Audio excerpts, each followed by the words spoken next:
오키나와에서 수많은 미군들이 전사하자 트루먼 대통령은 일본 본토의 병사들을 상륙시키는 것에 부담을 가지고 있었고 최후의 수단을 사용하기로 마음먹었습니다. 그리고 최후 통첩으로 일본에 항복을 권했지만 일본은 항복할 의사가 전혀 없었고 결국 트루먼 대통령은 한 명령문서에 서명을 했죠.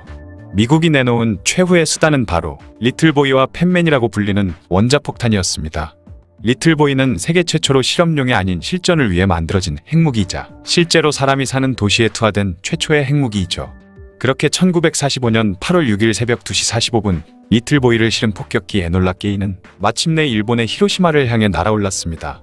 히로시마의 연료 배급 통제조합에서 일하던 노무라 에이조는 8시에 출근에 조례를 하고 나서 서류를 가지러 건물 지하창고로 내려갔죠. 그가 지하창고로 내려간 직후인 8시 15분 리틀보이가 히로시마 상공에 투하되었습니다.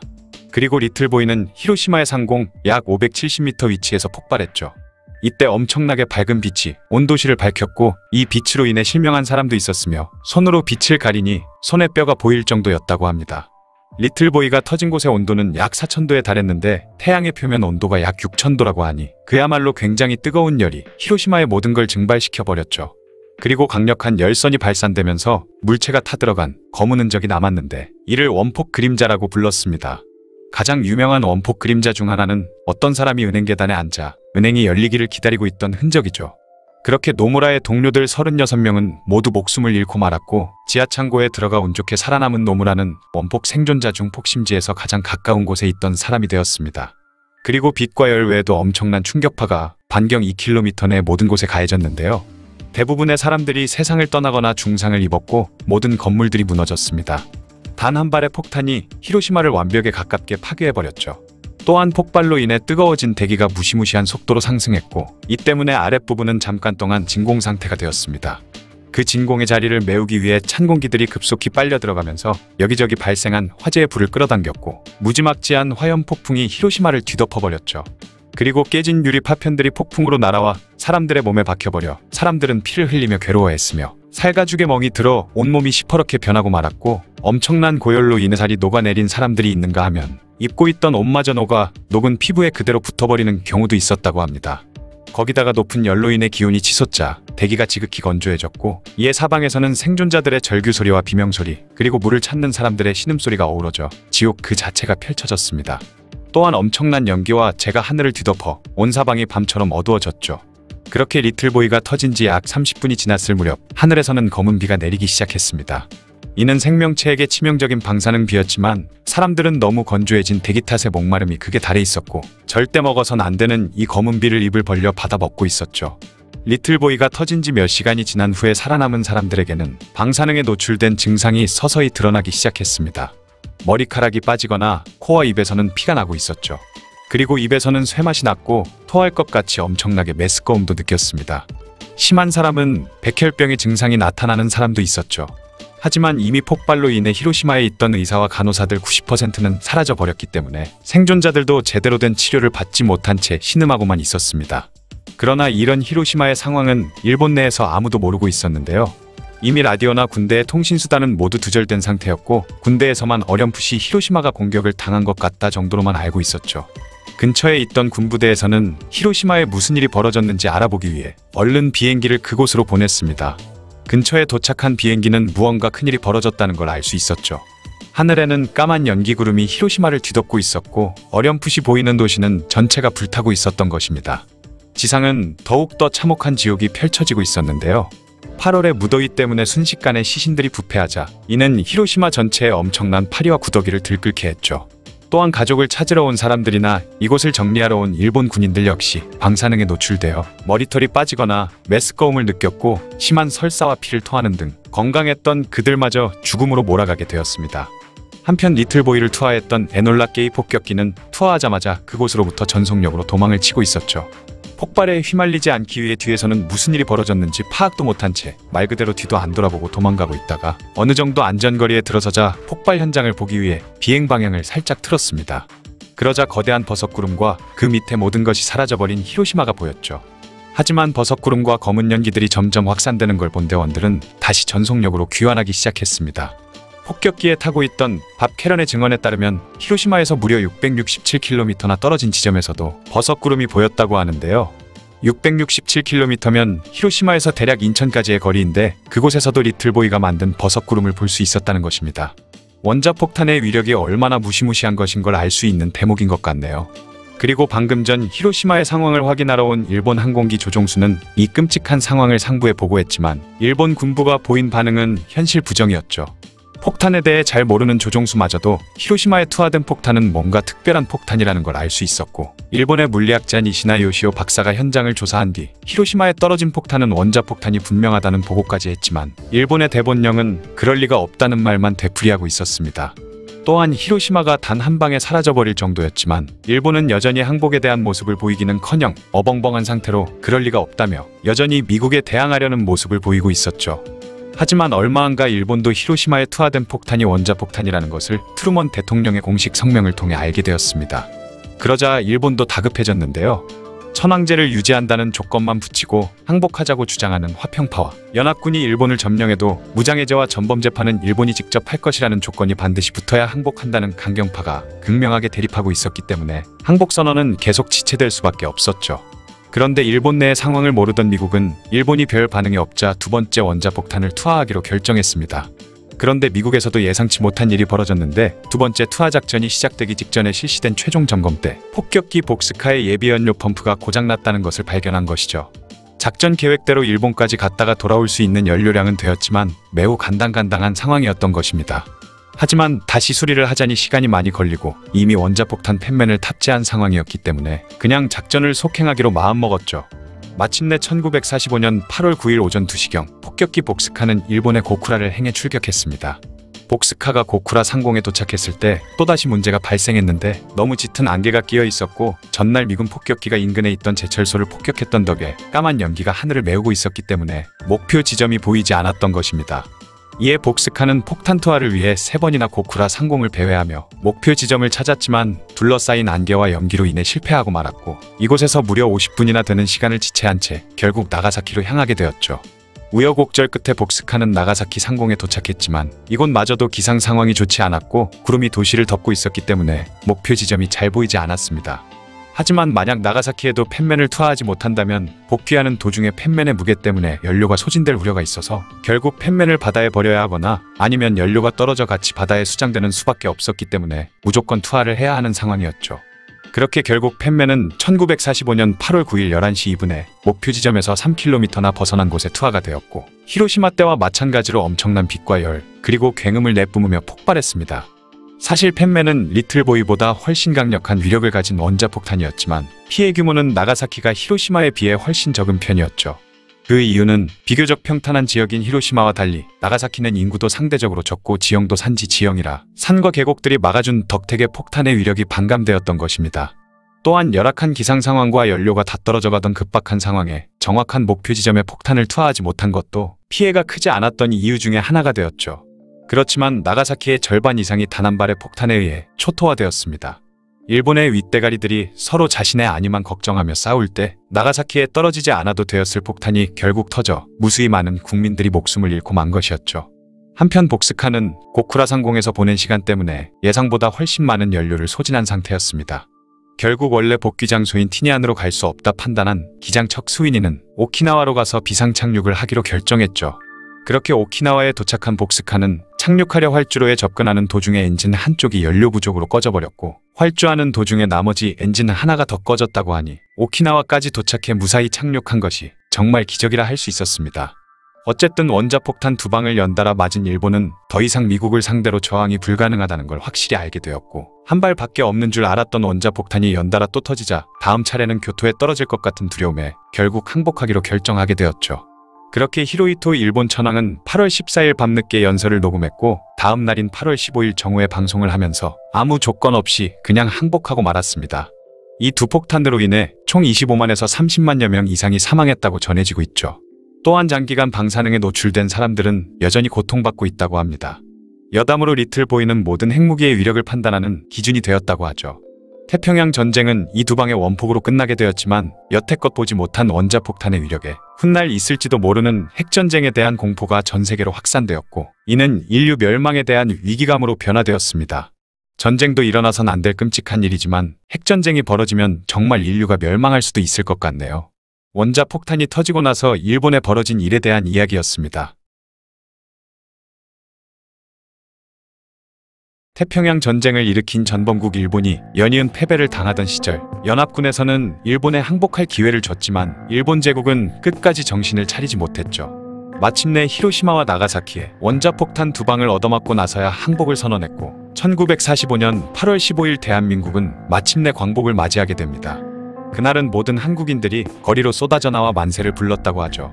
그런데 문득 여기서 드는 궁금증 한 가지. 그때까지 조선에 남아있던 일본인들의 운명은 과연 어떻게 되었을까요?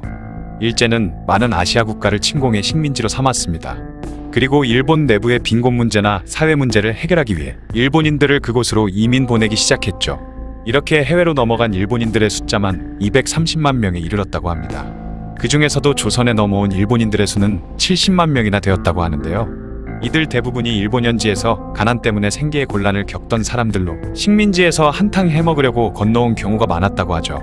이들은 일본 현지에 있을 때 자신들도 하층민이었으면서 조선으로 넘어와서는 한국인을 무시하는 성향이 강했다고 합니다. 그 외에 제국주의에 협조하던 일본 대기업들의 회사원과 그 가족들도 조선으로 많이 넘어왔다고 하네요. 좀 더 구체적으로 살펴보면 한반도로 넘어온 일본인들의 경우 1910년대까지는 거의 상인들과 대기업 사원, 공무원, 그리고 군인들이 대부분이었지만 경술국치 이후에는 일반 농민과 노동자들, 그리고 그들의 가족들도 많이 넘어왔죠. 특히 일본이 본격적으로 만주를 침공하던 시절에는 일제가 자신들이 빼앗은 조선의 땅에 정착하는 자국민들에게는 무료나 헐값으로 땅을 나눠주었기 때문에 본국을 떠나 식민지로 정착하는 것이 일종의 유행이 될 정도였다고 합니다. 물론 그 땅은 1911년 조선 총독부가 실시한 토지조사 사업 및 동양척식 주식회사 등을 통해 조선인들에게서 부당하게 빼앗은 것이었죠. 이들 중 초기에 넘어온 일부는 조선에서 큰 상인이나 지주가 되어 많은 이득을 봤지만 1930년대에 넘어온 일본인들은 그렇지 못했습니다. 그들이 조선으로 넘어올 시기에는 이미 그들보다 먼저 와 있던 일본인들끼리 대부분의 이권을 나눠먹은 후였기 때문에 뒤늦게 도착한 이들은 소상공인 정도에 그치며 주로 일본인이 많이 살고 있는 도시로 몰려들었죠. 문제는 당시 일본 제국은 서양을 본따 식민지를 만들 생각만 했지 그 식민지에 정착하는 일본인들에 대한 정책은 전혀 갖추지 못했다는 것입니다. 그래서 병사들을 이끌고 영토를 점령만 했을 뿐 식민지의 질서 정리와 통치에는 거의 손을 놓다시피 하면서 그곳에 정착했던 일본인들은 본국과 단절되다시피 했고 행정적으로 무엇 하나 제대로 처리가 되어 있지 않은 상황이 계속되었죠. 때문에 1945년에 일본이 연합군에게 패하고 일제의 식민지들이 독립하는 과정에서 그 땅에 계속 남아있던 일본인들은 무단으로 땅을 점거하는 불법을 저지르는 범죄자가 되어버린 것입니다. 때문에 한국에 남아있던 일본인들의 땅이나 재산은 전부 몰수되어 신한공사 등의 기관을 통해 한국인들에게로 돌아갔죠. 그래서 1950에서 60년대 일본에서는 정치인들이 이때 몰수된 재산을 돌려받아야 한다는 망언을 하기도 했고, 반대로 한국에서는 일제가 식민지배 피해를 보상해야 한다는 주장이 나왔습니다. 그 외에 일본인들이 급하게 한국을 떠나느라 남겨두고 간 것들은 금전적으로 가치가 없는 물건의 경우 그냥 방치되거나 6.25 전쟁을 겪는 중에 대부분이 훼손되었다고 하네요. 조선의 해방 소식을 듣자 수많은 일본인들이 당연히 일본으로 귀환하고 싶어 했지만 그들에게는 한 가지 문제가 있었죠. 바로 일본 정부가 항복을 선언하면서 연합군 최고사령부의 하부기관으로 전락해버렸기 때문에 제대로 된 정부로서의 기능을 하지 못하고 있었다는 것입니다. 때문에 상당수의 민간인들이 자력으로 일본에 복귀해야만 했죠. 그나마 운 좋게 미군이 제공하는 송환선에 탄 사람들은 미군이 귀환 과정을 안전하게 지켜줬지만 그 와중에 많은 재산을 가지고 탈출하는 일본인들을 본 한국인들이 그 재산들은 모두 우리를 착취해 얻은 것들인데 어딜 함부로 가져가느냐, 그걸 다 가지고 가려거든 차라리 우리를 죽여라 라며 반발하자 미군 정에서도 이를 받아들여서 가지고 갈 수 있는 개인 재산은 최대 1000엔으로 제한하고 그 외의 재산도 일정 이상 가져가지 못하도록 엄격하게 검사를 했다고 합니다. 때문에 일본인들은 한 푼의 재산이라도 더 가지고 돌아가기 위해 밀항선을 타고 귀환하는 사람이 많았다고 하죠. 그 과정에서 그동안 식민지배를 받은 울분을 참지 못한 한국인들이 일본인들을 집단 폭행하거나 그들의 돈을 뜯는 일도 있었다고 하네요. 심지어 일본인들이 탄 밀수선을 전문적으로 노리는 해적까지 등장했다고 합니다. 특히 북한에 있던 일본인들이 가장 심각한 피해를 입었다고 하죠. 미군의 보호 아래 안전히 철수한 남한 지역과는 달리 북한에서는 소련군에게 온갖 괴롭힘을 당하면서 수천 명의 일본인이 영양실조나 감염병 등으로 사망했으며 참다 못해 38선을 넘어 탈출한 사람들도 귀환하는 과정에서 굶주림과 피로 추위를 견디지 못하고 죽는 경우가 많았다고 합니다. 남한의 경우 치안이 유지되는 도시나 행정 소재지에 있던 일본인들은 비교적 무사하게 귀환할 수 있었지만 시골에 있던 일본인들의 경우 대다수가 한국인들을 착취하던 지주와 그 하수인들이었기 때문에 분노한 한국인들로부터 보복을 당하는 경우가 많았고, 특히 일본과 가까운 경상도 지방의 보복이 가장 심했다고 하네요. 일본으로 귀환한 사람들 중에는 한국에서 태어나 성장한 사람들도 많았고, 아예 본적을 한국으로 둔 사람들도 있었는데 패전 후 철수하게 되면서 그 마을이 사라지게 되었고, 그들의 본적은 문서상에만 존재하는 곳이 되었죠. 부리촌이라는 이름으로 불린 그 마을은 국내 다큐멘터리 방송에서도 나온 적이 있다고 합니다. 인터뷰에 출연한 그 마을 출신 노인이 말하길, 자신들은 처음부터 그곳에서 나고 자랐기 때문에 일본으로 강제로 귀국할 당시에는 억울한 생각이 들기도 했지만, 훗날 자신들의 고향인 그 마을 또한 조선인들에게서 부당하게 빼앗은 땅과 재산이라는 것을 알고 여러 가지 생각이 들었다고 하네요. 끝까지 한반도에 남아있던 일본인들은 실직하거나 운 좋게 직업을 잃지 않더라도 승진 같은 것은 꿈도 꿀 수 없었고, 대부분이 생계를 위해 꾸준히를 하거나 살림살이를 헐값에 파는 등 극도로 가난한 생활을 했다고 하죠. 그럼에도 한국에 남아있던 일본인들은 어차피 본토도 대공습으로 폐허가 된 데다 그곳에 별다른 기반도 없는 상황이었기 때문에 일본으로 돌아가는 것을 꺼렸다고 합니다. 이후 한국의 상황이 어느 정도 안정되는 것을 느끼자 그때부터는 더 이상 일본인이 아닌 조선인으로서 이 땅에서 계속 살아가기로 마음을 먹었죠. 때문에 YMCA에서 일본인들을 대상으로 한국어 수업을 열자 남녀노소를 가리지 않고 수강 신청을 하려는 일본인들이 넘쳐나 정원이 초과되면서 반을 더 늘려야 했을 정도라고 합니다. 하지만 일제강점기 시절 강제징용당했다가 목숨을 건진 한국인들이 돌아오면서 사람들이 살 집이 부족해지자 한국인들의 반일 감정이 점점 심해졌는데요. 때마침 미군정에서도 남아있던 일본인들을 본토로 모두 보내기로 결정하면서 한국에 남고 싶어 했던 이들의 희망은 물거품이 됐습니다. 한편 본국으로 귀환한 일본인들의 사정도 그리 좋지는 못했다고 하죠. 귀환한 일본인들은 생활터전을 잡기까지는 수용소 생활을 해야만 했는데, 당시 일본의 형편도 영 좋지 못한 상황이다 보니 본토의 일본인들 역시 자신들의 생활도 힘든 판에 너희들까지 먹여 살려야겠냐며 불쾌해했다고 합니다. 심지어 어떤 사람들은 너희는 식민지에서 그렇게 사람들을 괴롭히고 착취해서 잘 먹고 잘 살았으니 이제 천벌을 받는 거다 라는 말을 할 정도였다고 하네요. 지금까지 광복 후 조선에 남아있던 일본인들의 이야기였습니다. 영상을 봐주셔서 감사합니다. 더 재미있고 유익한 영상으로 다시 찾아뵙겠습니다. 구독과 좋아요 꾹 눌러주시고 댓글도 부탁드려요.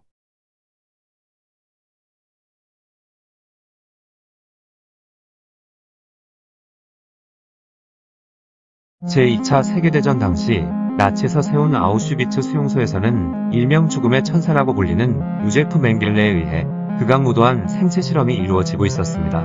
그런데 오늘 이야기할 인물은 요제프 맹겔레와 비견될 정도의 사악한 인물, 이시 시로가 극악 부대장으로 있던 731 부대의 만행에 대해 이야기해볼까 합니다. 아마 세계에서 가장 악명 높은 부대로 알려진 731 부대는 많이 들어보셨을 테지만 이 부대를 세운 이시 시로는 좀 생소하실 텐데요. 그는 제2차 세계대전의 전범이었고, 그가 부대장으로 있던 731 부대로 인해 한국, 중국, 몽골, 미국, 러시아 등 연합군의 군인과 민간인, 여자와 어린아이를 포함한 약 1만 명의 사람들이 실험재료로서 희생되었으며, 이들이 개발한 생화학 무기로 인해 수십만 명의 중국인이 학살되었죠. 그러면 이런 악마 같은 이시 시로는 훗날 어떻게 되었을까요? 결론부터 말씀드리자면 그는 2차 세계대전이 끝난 후 전범재판에도 회부되지 않고 잘 먹고 잘 살았습니다. 대체 731 부대에서는 무슨 일이 있었고 부대장인 이시 시로는 어떻게 처벌을 면할 수 있었을까요? 이시 시로는 1892년에 일본의 치바에서 태어나 교토 제국대학 의학부를 수석으로 졸업했는데요. 이후 육군병원과 육군군의 학교에서 군의로 근무를 했었죠. 이시 시로의 성격은 굉장히 이기적인 성격에 물욕, 권력욕, 명예욕에 가득 찬 그런 인간이었습니다. 부대 예산을 횡령해서 자신의 집을 짓기도 하고 군대의 물품을 납품하는 업체에서는 뒷돈을 받기도 했을 정도였죠.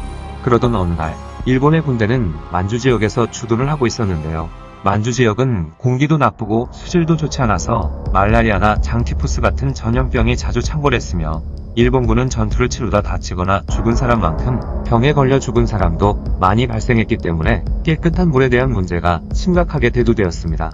그러자 일본의 천황 히로히토는 만주에 주둔한 일본군에게 급수부대를 창설할 것을 명령했고, 이렇게 해서 1936년에 방역급수부대가 만들어졌죠. 말 그대로 전염병을 예방하고 물을 공급하는 부대였지만 부대장으로 이시 시로가 부임하면서 이 부대 명칭은 위장 명칭으로 전락해버립니다. 바로 이 박력급수 부대에서는 비인간적이고 잔인한 인체 실험을 자행하기 시작했고 생화학 무기를 개발하는 업무를 맡게 된 것이죠. 그러다 1941년에 부대 명칭을 731 부대로 바꾸게 되었습니다. 731 부대는 만주의 하얼빈시 핑판구에 위치해 있었는데요. 그렇다 보니 수많은 중국의 군인과 민간인들이 강제로 끌려가게 되었는데 중국인 외에도 조선인, 조선의 독립운동가들, 몽골인, 미국이나 소련 등 연합군 포로에 이르기까지 굉장히 많은 국적의 사람들이 끌려가서 생체 실험을 당하게 되었죠. 심지어 731 부대에서는 성별, 연령, 신체 스펙을 명시해놓고 이런 사람들이 필요하다고 요청하기까지 했고 일본군은 필요한 스펙을 가진 민간인들을 납치해서 요청을 들어주기도 했습니다.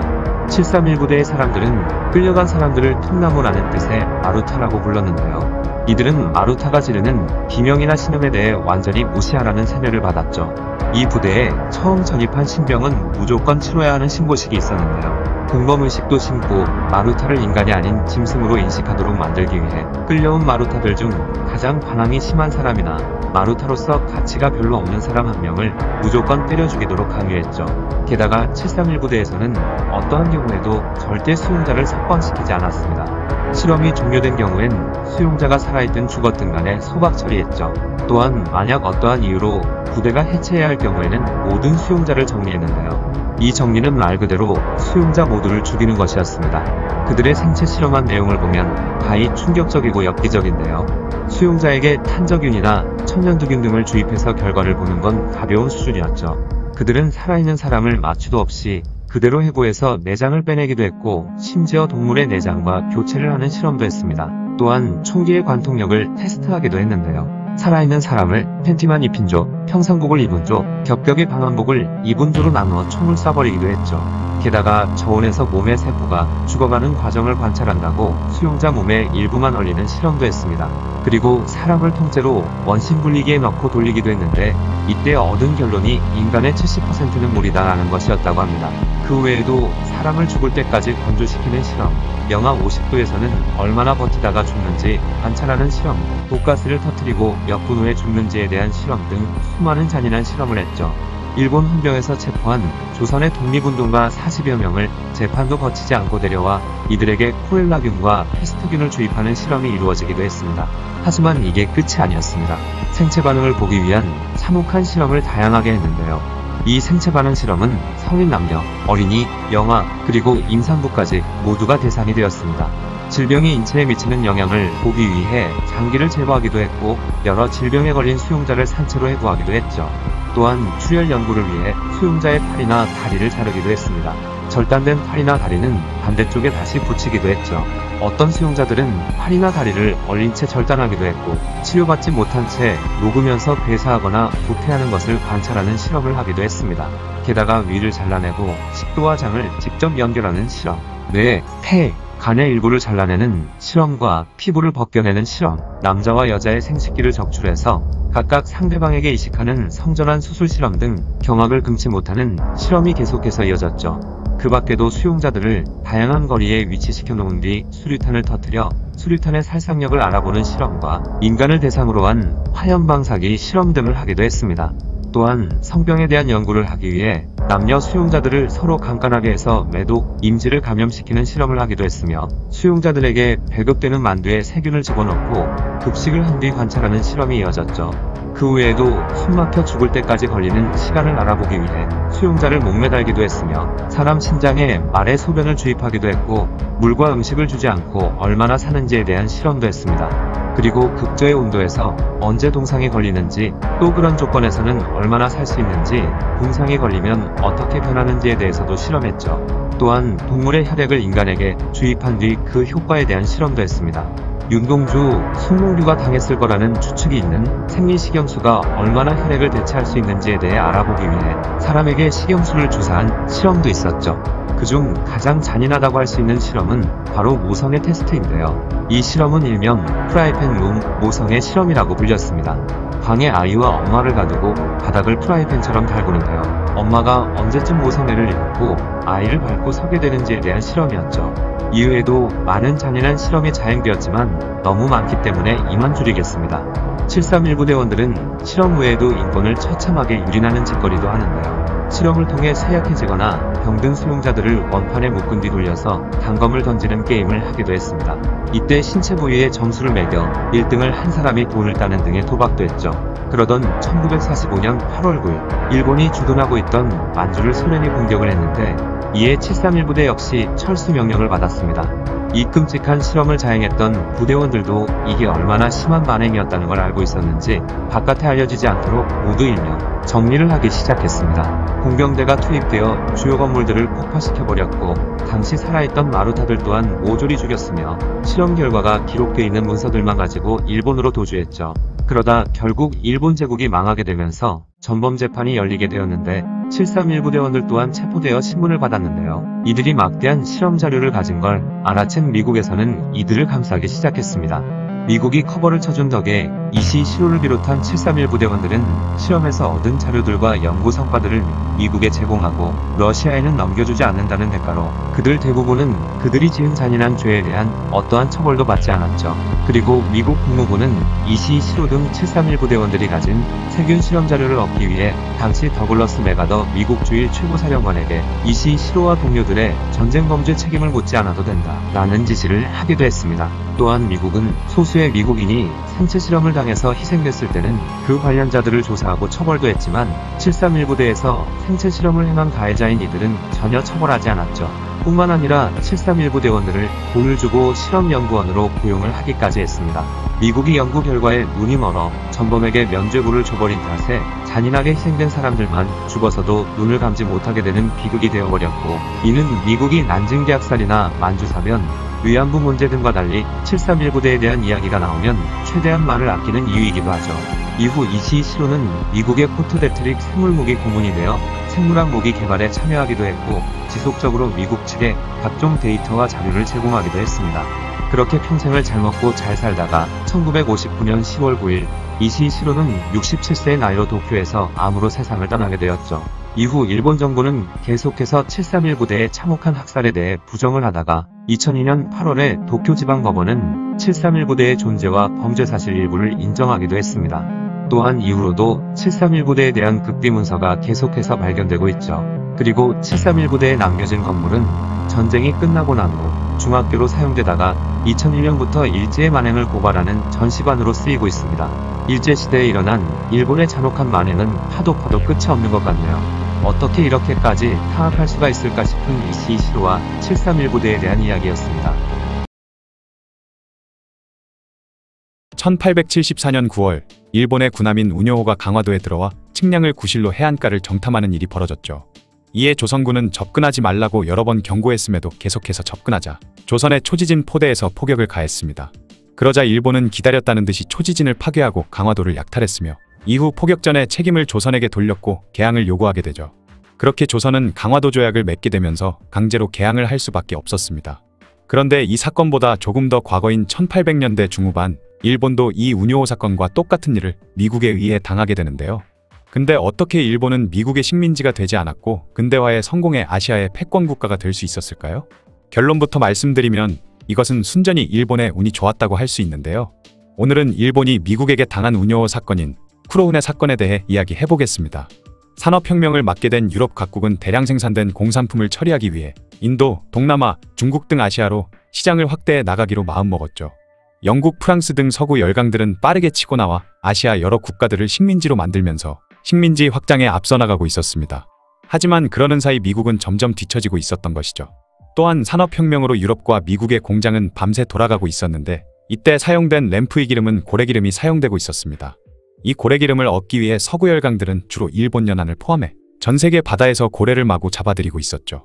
당시 미국도 포경활동에 열심이었는데 장기간 항해를 위해서는 보급 거점이 필요했고 미국에서는 최적의 거점으로 일본을 생각하게 된 것입니다.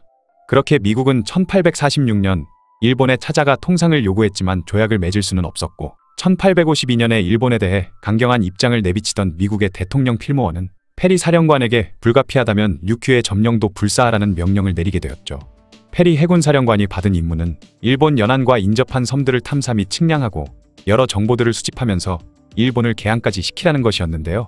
그렇게 1852년 11월 페리는 일본을 향해 출항을 개시했습니다. 그리고 약 8개월 만인 1853년 7월 8일 마침내 일본 우라가에 도착하게 되죠. 이때 페리는 일본의 위압감을 주기 위해 일부러 까만 연기를 마구 내뿜는 새까만 증기선 4척을 준비했고 그렇게 살벌한 모습으로 우라가 앞바다에 나타났다고 합니다. 이때 일본인들은 그 배들을 흑선이라고 불렀고 훗날 이 사건을 일컬어 쿠로운의 사건이라고 부르게 되었죠. 그렇게 우라가 앞바다에 정박한 미군 함대는 지들 마음대로 에도만에 측량을 하기 시작했고 축포나 신호, 호령을 할 때 쓰이는 공포탄도 수십 발 발사하며 무력을 행사하기 시작했습니다. 그러자 일본은 하급 관리를 보내 페리에게 온 목적에 대해 물었는데 페리는 통상조약 체결을 위해 왔다는 의사를 내비치며 미국 대통령의 친서를 받을 고위 관리를 파견하라고 요청했고 만약 그러지 않을 시 군사적 행동을 취할 것이라며 으름장을 놓았죠. 그리고 7월 10일 11일 이틀 동안 우라가 항구를 측량하기까지 했는데 그들의 앞뒤 안 가리는 태도에 막부에서는 큰 충격을 받았습니다.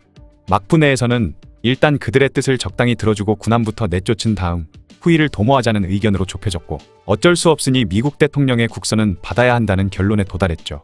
그렇게 막부의 명을 받은 일본 신하들은 페리를 만나게 되었는데요. 당시 12대 쇼군인 도쿠가와 이에요시는 아파서 알아누워 있는 상태였기 때문에 쇼군이 병치레 중이라서 결정을 할 수가 없으니 1년만 시간을 달라고 말했습니다. 그러자 페리는 대답을 들으러 1년 후에 다시 돌아오겠다는 말을 남기고 돌아갔죠. 일단 페리를 돌려보내긴 했지만 쇼군인 도쿠가와 이에요시가 페리가 떠난 지 10일 만에 세상을 떠나버렸고 이에사다가 다음 쇼군이 되었는데 이런 난국을 헤쳐나갈 리더가 되지는 못했던 것입니다. 여러 중신들도 딱히 좋은 묘안이 없다 보니 개항 문제에 대해서 의견이 좁혀지지 않았고 결과적으로는 막부의 권위만 계속 떨어지고 있었죠. 그런데 약속과는 다르게 페리는 1854년 2월에 갑자기 우라가에 나타나 결단을 강요하고 나섰습니다. 페리는 홍콩에 머물면서 일본의 상황을 주시하고 있다가 쇼군인 이에요시가 죽었다는 소식을 듣고 일본의 국정이 혼란스러운 틈을 타 순식간에 통상조약을 맺어버릴 생각이었던 것이죠. 어쨌든 갑자기 나타난 페리가 막무가내로 개항을 요구하자 막부는 굉장히 초조해졌는데요.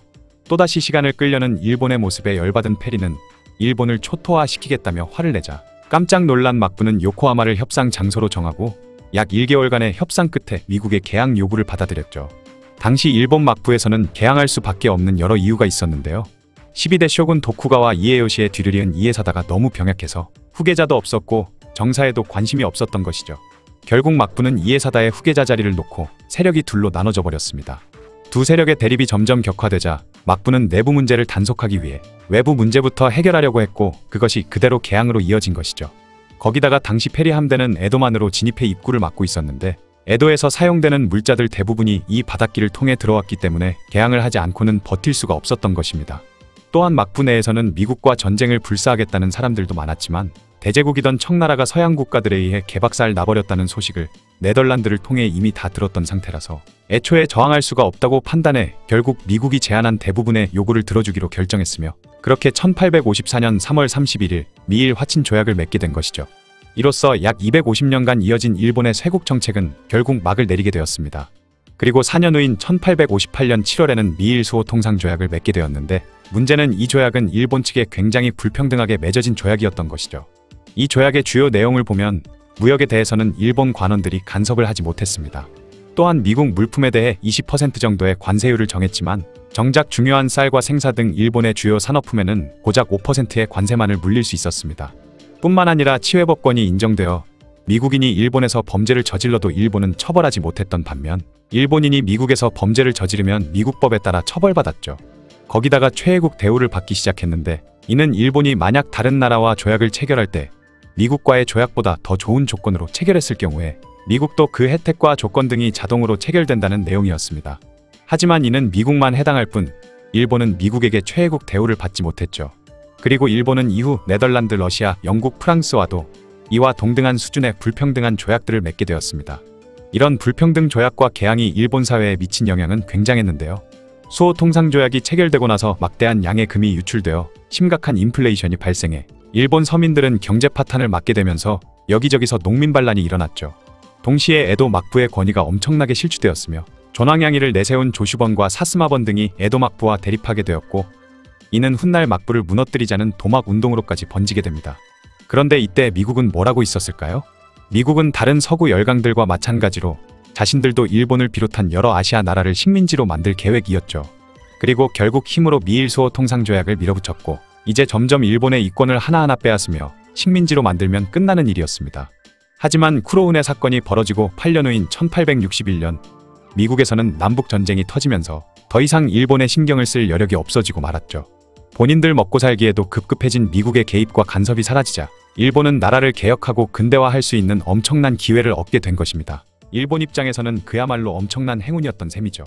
이후 1867년 천황에게 권력을 되돌린 대정봉환이 일어났고 천황파와 막부파의 전쟁인 무진전쟁에서 천황파가 승리하면서 에도 막부는 역사 속으로 사라졌으며 이후 메이지 유신이 본격적으로 시작되면서 일본은 대개혁과 근대화를 동시에 달성할 수 있었던 것입니다.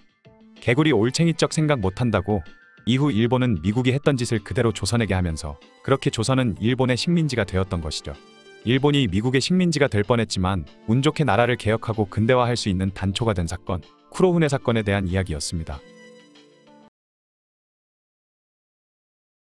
1603년 도쿠가와 이에야스가 일본의 전국시대를 종결시키고 에도 막부를 세운 이후 약 260여 년간 일본은 평화의 시대를 보냈습니다. 에도 막부는 임진왜란 실패의 여파도 안정을 시켰으며 농업 생산량 증가, 상공업의 발전으로 인해 인구도 대폭 늘어났고 문화도 융성하게 된 그런 시대였죠. 하지만 장기간에 걸친 평화와 에도 막부의 무능하고 방만한 국가 경영으로 인해 점점 여러 문제들이 발생하기 시작했고 19세기에 접어들면서 일본의 하급 무사들인 사무라이들과 일반 백성들의 불만이 나날이 커지고 있었습니다. 또한 중국을 유학한 승려들이 성리학을 배워오면서 그들의 정치 사상 또한 천황을 중심으로 하나된 일본을 외치고 있었고 점차 막부보다 천황을 더 중요시하기 시작했죠. 그런데 1853년 어느 날 그러지 않아도 나날이 입지가 좁아지고 있던 에도 막부에 치명타를 날리는 사건이 발생하는데요. 바로 미국의 매튜 페리 제독이 전함들을 끌고 와 평화적으로 교역에 응하든지 아니면 전쟁을 치르든지 둘 중에 하나만 고르라며 요구했던 것입니다. 그러자 일본 내에서는 서양 배척 운동까지 일어날 정도로 격하게 반응했죠. 하지만 사실 일본은 아편전쟁으로 인해 당시 최강국이던 청나라가 서구 열강들에 의해 완전 작살이 난 걸 알고 있었기 때문에 결국 오랜 기간 쇄국 정책을 유지했던 에도 막부도 개항을 할 수밖에 없었고 그렇게 1854년 미이라 친조약에 이어 1858년 미일 수호 통상조약을 맺게 되었습니다. 그런데 문제는 어찌 보면 당연하다 할 수 있겠지만 1858년에 맺은 미일 수호 통상조약이 심각한 불평등 조약이었던 것이죠. 이 조약으로 인해 관세권을 박탈당해 값싼 외국의 공산품들이 마구잡이로 들어오기 시작했고 외국인들에게는 치외 법권을 줘 일본에서 범죄를 저지른 자도 일본이 처벌할 수 없었습니다. 또한 무역에 대해서 일본 관원들이 간섭을 할 수도 없었을 만큼 일본에게 불리한 내용들이었죠. 심지어 미국이 일본과 조약을 맺었다는 소문을 들은 영국, 프랑스, 러시아, 네덜란드가 몰려와 일본은 이들과도 불평등 조약을 맺을 수밖에 없었습니다. 이에 강경파들은 막부가 천황의 허가도 없이 굴욕적 조약을 맺었다며 분통을 터뜨렸죠. 그러자 일본 각지에서는 외세를 몰아내자는 운동이 더 거세졌고 막부를 타도하여 천황 중심의 정치개혁을 이루고 서양 세력을 몰아내자라는 존왕양의 운동까지 전개되기 시작했죠. 또한 과거부터 막부와 사이가 좋지 않았던 영주들과 그중 조슈번, 사스마번, 도사번, 히젠번 등 세력이 막강했던 번들은 본격적으로 막부의 불만을 드러냈고 거기다가 젊은 하급 무사들도 존왕양의 운동을 열렬히 지지했습니다. 당시 젊은 무사들은 일본도로 외국인이든 친서양 세력이든 모두 베어버리면 된다며 굉장히 순진한 생각을 가지고 있었죠. 그러다 조슈번의 무사들이 미국과 프랑스 등 외국 전함에 포격을 가했다가 상대로부터 보복 공격을 받아 작살이 나버렸고 사스마번도 영국과의 전투에서 아작이 나자 서구 열강의 상대가 안 되는 현실을 깨닫게 되었습니다. 그리고 그들은 이젠 개항을 해서 서양 문물을 받아들여 세력을 키우며 천황 중심의 개혁을 이루고 막부를 타도하자라는 방향으로 태세를 전환해버렸죠. 이 사실을 안 막부는 조슈번을 가만히 둘 수 없었기 때문에 그들을 정벌하기 위한 군사를 일으켰습니다. 하지만 조슈번이 빠르게 막부에 항복함으로써 큰 전쟁으로 벌어지지는 않았죠. 그러나 사태는 점점 더 심각해지고 있었습니다. 더 많은 번들에게서 반막부 정서가 번져나갔고 외국 무역상들 때문에 일본 경제가 파탄나기 시작하면서 백성들의 생활이 궁핍해졌으며 여기저기서 폭동이 잇따랐던 것인데요.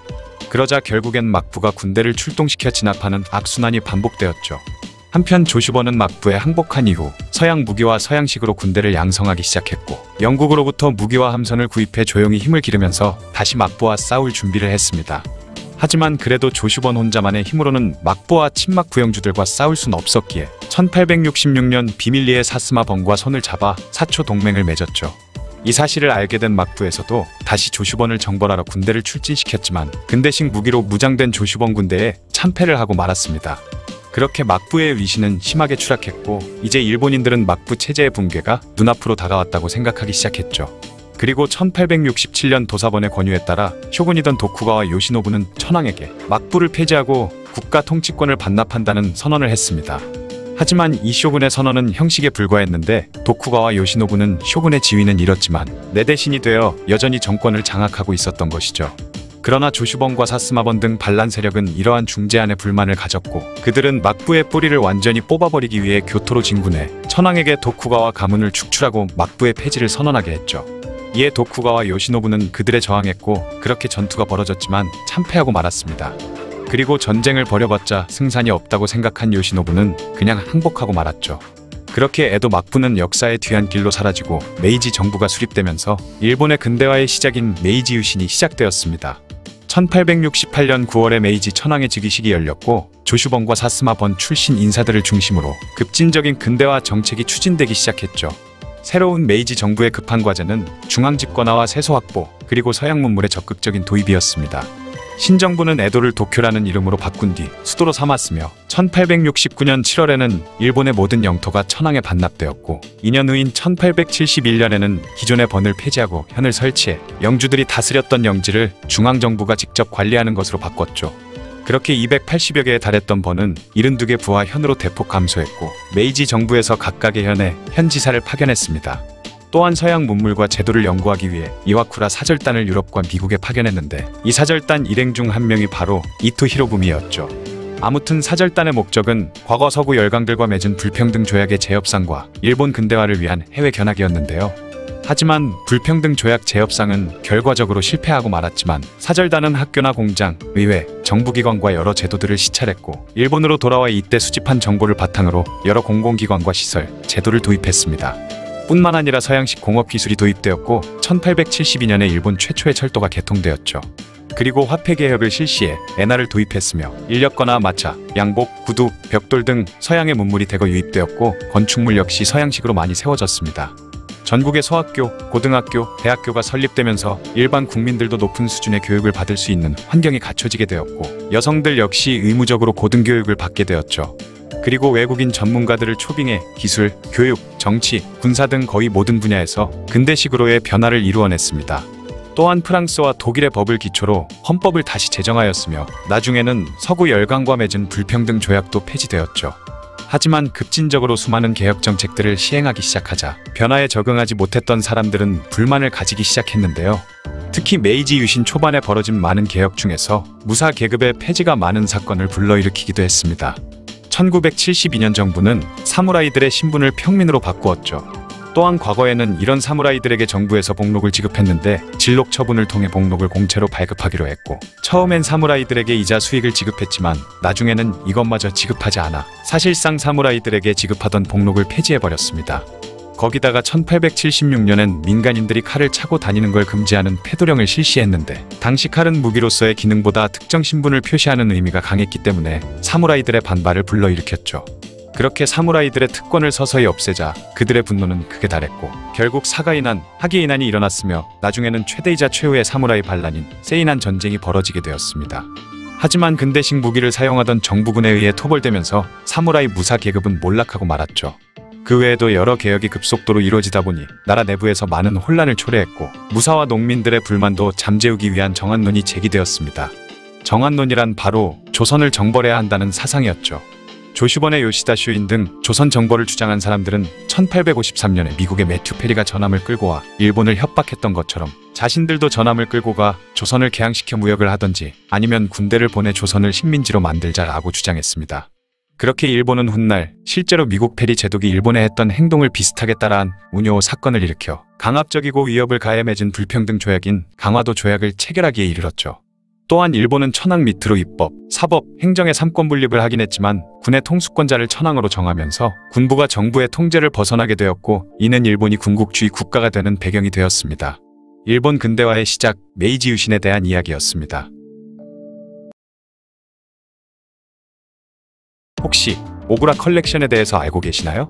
언뜻 보면 19금 관련 내용이라고 오해를 하실 수도 있지만 사실 오구라 컬렉션이란 오구라 다케노스케라는 일본인이 일제강점기 기간에 약탈해간 조선의 유물 천여 점을 가리키는 말입니다. 그는 대체 어떤 방법으로 그렇게나 많은 유물을 강탈해갔던 것일까요?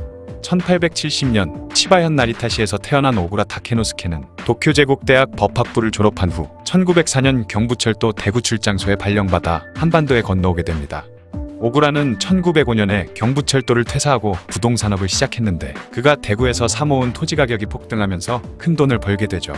그는 대구의 땅을 1평당 3에서 4원에 사들였는데 경부선이 개통되고 일본인들이 대구로 몰려들면서 그 땅의 가격이 100배 이상 올랐다고 하네요. 오구라가 본격적으로 땅을 사들이던 1906년에는 외국인의 국내 부동산 소유를 인정하는 토지가 옥증명 규칙이 아직 발표되기 전이었기 때문에 일본인들은 불법적으로 조선인의 명의를 빌려 토지를 구매했죠. 당시 경상북도 관찰사 이용익이 이런 행위를 강력히 단속하자 오구라는 불법을 저지른 주제에 부끄러운 줄도 모르고 그에게 항의한 적도 있다고 합니다. 부동산 투기로 큰 돈을 번 오구라는 전기사업에도 뛰어들게 되는데 여기서도 큰 성공을 거두면서 다른 전기회사들을 합병한 결과 조선의 전기왕이라는 별명까지 얻게 되죠. 그런데 오구라는 1920년 무렵부터 사업에 성공해서 번 돈으로 갑자기 조선의 문화재를 모으는 데 열중하기 시작했는데요. 당시 조선총독부는 고적조사 사업을 실시해서 고분 등의 유적을 발굴 조사한 후 그 과정에서 나온 도굴품들을 경매나 밀거래를 통해 개인에게 팔았는데 오구라가 이 과정에서 수많은 문화재를 수집해서 빼돌린 것입니다. 오구라가 모은 유물의 수만 무려 5,000점이 넘었는데 그는 이 중에서 1,000여 점 이상의 문화재를 일본이 패망하기 전부터 본국으로 빼돌렸다고 하죠. 그리고 갖고 있는 문화재를 관리하기 위해 1954년에는 오구라 컬렉션 보존회라는 단체까지 만들었다고 합니다. 오구라 컬렉션 가운데 금동관모를 비롯한 8점은 일본의 중요문화재로 지정되었고 견갑형동기와 금동 팔각당 용사리기 등의 미술품들은 일본의 중요 미술품으로 지정돼서 도쿄 국립박물관에 소장돼 있다고 하는데요. 이후 우리나라가 광복을 맞으면서 오구라가 미처 일본으로 보내지 못하고 대구의 자택에 남긴 4,000여 점의 문화재들은 다행히 압수되어 국립경주박물관이나 경북대 박물관 등에 보내졌다고 하죠. 오구라가 모은 수집품들은 그 당시에도 이미 널리 알려져 있었기 때문에 1950년대부터 한일회담의 주요 이슈로 떠올랐습니다. 1958년 제4차 한일회담에서 한국은 조선에서 약탈해간 문화재가 일본에 있는 것이 확실하다는 주장을 하면서 오구라 다케노스케 소장품의 존재에 대해서 얘기했죠. 그리고 오구라 컬렉션에는 창녕에서 출토된 금동 유물과 경주의 금관총에서 출토된 유물이 있다는 사실을 지적했습니다. 한국 정부에서는 현재 그 유물들이 개인의 소장품이 되었다 할지라도 그 가치의 중요성을 볼 때 한국으로 다시 반환되어야 하는 물건이라고 주장했죠. 그리고 1933년부터 조선총독부가 문화재를 마음대로 유출할 수 없는 법령을 시행했는데 이렇게 귀중한 유물이 개인 소유로 넘어가게 된 것에 대한 의문 역시 제기했습니다. 하지만 일본은 개인이 본국으로 물건을 보낸 일에 국가가 개입할 수는 없다며 뻔뻔하게도 반환을 거부했죠. 1960년대에 들어서는 한국의 대중들에게도 오구라 컬렉션의 존재가 알려졌습니다. 1964년 한국 언론의 인터뷰에 따르면 오구라 다케노스케는 수집한 문화재 5,000여 점 가운데 4,000점이나 되는 유물을 대구에 두고 온 것이 아쉽다며 오히려 자기가 그 유물들을 반환받아야 한다는 터무니없는 소리를 짓거려댔다고 하죠. 헛소리를 한 것에 대한 벌이라도 받은 것인지 오구라는 한국 언론과 인터뷰를 했던 그해 사망했고 그가 가지고 있던 오구라 컬렉션은 보존회가 보관하다가 1981년 도쿄 국립박물관에 1,100여 점이 기증되었다고 합니다. 그 외의 나머지 유물들은 일본 내의 다른 박물관에서 소장 중이라고 하죠. 2008년에는 오구라 컬렉션 중 불상 등의 일부 유물이 국내로 들어와 국립중앙박물관에 전시된 적이 있다고 합니다. 2013년 1월에는 도쿄 국립박물관 동양관을 리뉴얼한 전시실이 조선 테마로 꾸며졌는데 거기에 있는 유물의 절반이 오구라 컬렉션이었다고 하죠. 이 사실이 알려지면서 한국에서도 관심을 보였습니다. 때문에 2013년 국회에서는 오구라 컬렉션 중 일부로 일본 도쿄 국립박물관이 소장하고 있는 조선 대원수 투고와 갑옷을 반환할 것을 촉구하는 결의안이 의결되었죠. 2014년 한중일 문화장관 회의에서는 한국이 일본의 문화재 반환 협력기구 창설을 제안하며 오구라 컬렉션의 반환을 거론하기도 했습니다. 이후 정부뿐만 아니라 각종 시민단체에서도 오구라 컬렉션의 반환을 위한 소송을 수차례 제기해왔지만 아쉽게도 목적을 이루지는 못했다고 하네요. 지금까지 일본인이 강탈해간 우리의 문화재, 오구라 컬렉션에 대한 이야기였습니다. 1923년 9월 1일 오전 11시 58분 일본 관동 지역에서 규모 7.9의 강력한 지진이 발생합니다. 그 이후로 12시 1분에 규모 7.2의 여진이, 그리고 12시 3분에 규모 7.3의 여진이 발생했죠. 게다가 이 무지막지한 지진은 약 5분간 계속되었습니다. 이틀 동안 계속된 규모 6 이상의 지진은 무려 15번이나 일어났고, 이 지진으로 인한 피해는 상상을 초월했죠. 이로 인해 20만여 가옥이 부서지거나 불탔고 14만여 명이 죽거나 실종되었으며 치안도 불안해 사회 전체가 혼란스러운 상황이었습니다. 일본 사람들은 황궁 앞으로 몰려가 대책을 세우라고 난리를 쳤는데요. 일본 내무성은 계엄령을 선포하고 각 지역의 경찰서로 치안 유지에 최선을 다하라는 지시와 함께 조선인들이 방화와 폭탄 테러, 강도 등을 하고 있으니 주의하라는 내용까지 보냈죠. 이 황당무계한 내용의 지시는 바로 유언비어를 퍼뜨려 화가 난 민심을 모두 조선인들에게 돌리려는 것이었습니다. 이런 유언비어를 처음 조작한 인물은 미즈노 렌타로라는 일본 내무 대신으로 조선인 학살을 주도한 인물이었죠. 이 지시는 일부 신문에 실렸고 유언비어까지 더해진 결과 지진을 틈타 사회주의자들과 조선인이 폭도로 돌변해 불을 지르고 국가방위시설과 주요 인사들에게 폭탄을 던지려 한다. 또한 일본인들을 습격하고 약탈까지 한다. 라는 어처구니 없는 괴소문이 되어 일본 각지로 퍼지게 되었죠. 괴소문은 퍼지고 퍼지면서 다른 소문까지 더해지며 조선인이 우물에 독을 탔다. 조선인들이 독이든 만두를 나눠주고 있다. 조선인들이 일본의 지진이 나게 하는 저주를 퍼부어서 지진이 났다. 라는 소문이 급속도로 퍼지게 되었습니다. 지진이 난 후 2시간이 지난 9월 1일 오후 3시경 조선인들이 불을 지르기 시작했다. 라는 소문이 돌기 시작했습니다. 다음 날인 9월 2일 오전 10시경에는 조선인의 습격이 있을 것이다. 어제의 화재는 조선인의 방화와 폭탄 투하 때문이다. 라는 소문이 퍼졌고 그날 밤 일본의 극우들은 조선인들이 쳐들어올 것이니 여자와 어린애들은 빨리 피난시켜라. 조선인들을 피해 다녀라. 라고 외치며 길거리를 돌아다녔다고 합니다. 지진 이후 발생한 방화, 사망 등의 사건이나 사고들이 점점 조선인의 탓이 되어가기 시작했죠. 그러자 불안감에 사로잡힌 일본인들은 우익들의 선동을 당해 조선인들에 대한 분노와 두려움에 휩싸여버렸습니다. 그래서 일본인들은 죽창, 몽둥이, 도끼, 일본도, 총기 등으로 무장한 자경단이 결성되었고 이들은 곳곳을 돌아다니며 사람들을 검문하기 시작했죠. 그리고는 조선인이다 싶으면 가차없이 죽였습니다. 일단 조선의 옷을 입고 있는 사람들은 바로 찌르거나 때리거나 베거나 해서 살해했죠. 거기다 태우기도 했고 여러 명을 묶어서 강물에 던져버리기도 했습니다. 조선인 여자들은 강간을 한 뒤 죽였죠. 또한 자경단은 길거리에 바리케이트를 치고 조선인들을 색출하기 시작했는데요. 일본인과 조선인을 구별하기 위해 많은 방법을 사용했습니다. 기미가요나 도도이치를 불러보라던가 일본어 자음 오음을 배열해보라던가 이런 식으로 일본인들만 알만한 것을 시켰을 때 하지 못하거나 더듬으면 조선인으로 여겨 참혹하게 살해했죠. 또한 조선인 구별 방법으로 사용된 가장 유명한 방법은 바로 주고엔 보주센이라는 말을 시킨 것인데요. 이는 미묘한 억양 차이로 조선인들이 발음하기 힘들었던 일본말을 시켜서 조선인을 색출하기 위한 것이었습니다. 하지만 당시 일본의 관동지방과 관서지방의 일본인들 억양도 약간의 차이가 있어서 이때 수많은 일본인들도 죽임을 당했고 일본에 있던 중국인들 역시 그러했죠. 살기 위해 경찰서로 도망친 조선인들도 있었습니다. 그러나 자경단에 의해 밖으로 끄집어내져 무참히 살해당했죠. 하지만 일본 경찰들과 계엄령에 의해 출동한 일본군은 자경단의 학살을 못 본 척하거나 심지어는 동참하기도 했습니다. 시간이 지날수록 자경단의 규모는 통제가 불가능할 정도로 커졌죠. 도쿄에 흐르는 강이 조선인들의 피로 붉게 물들었을 정도였습니다. 이런 조선인 학살 사건은 조선총독부에 의해 조선에서는 제대로 보도조차 되지 않았고 훗날 재경유 학생대회에서 처음 알려지기 시작했죠. 그러자 조선인들이 이 학살 사건에 관심을 보이기 시작하자 일본에서는 조선인들의 폭동행위 때문이다, 조선인들의 강도와 강간, 방화 때문이다 등 모든 건 조선인들 때문에 일어난 사건이라고 발표했습니다. 그러다 이후 일본 정부는 조선인들에 대한 이런저런 소문들이 유언비어임을 공식적으로 발표했고 경찰과 군인들에 의해 자경단은 해산되었죠.